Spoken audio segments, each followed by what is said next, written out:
সোমা দরজা খোলো, কখন থেকে ডাকছি তোমাকে। সোমা, সোমা সাড়া দিচ্ছ না কেন? সোমা,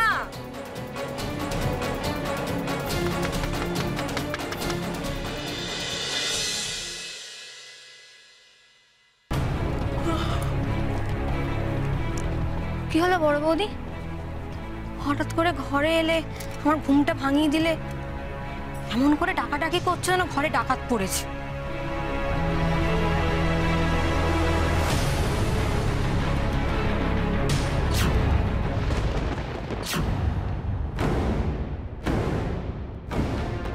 ঘুমোচ্ছিলে?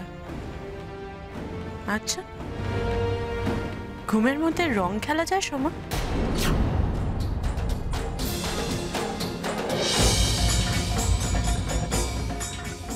রং?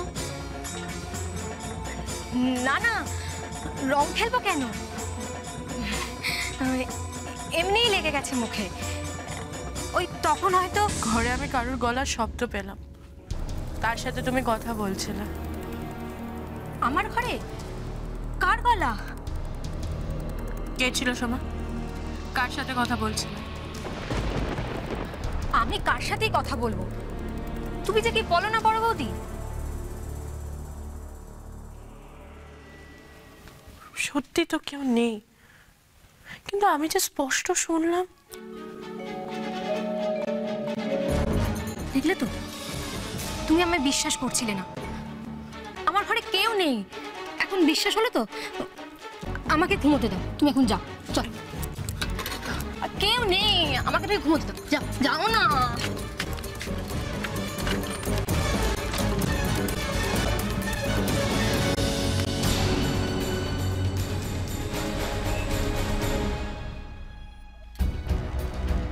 বাবা, তোমার কি বুদ্ধি! ঠিক সময় করে লুকিয়ে পড়েছিলে।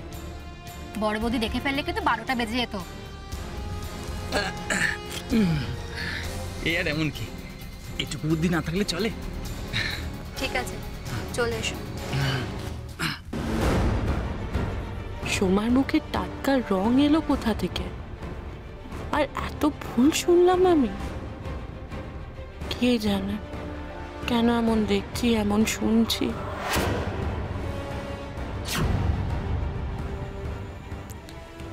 না থাক, এক কাজ করি, যতক্ষণ না পুজো শেষ হচ্ছে একটু ঘুমিয়েই নি।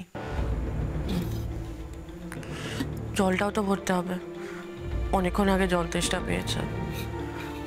সোমা ঘুমাক।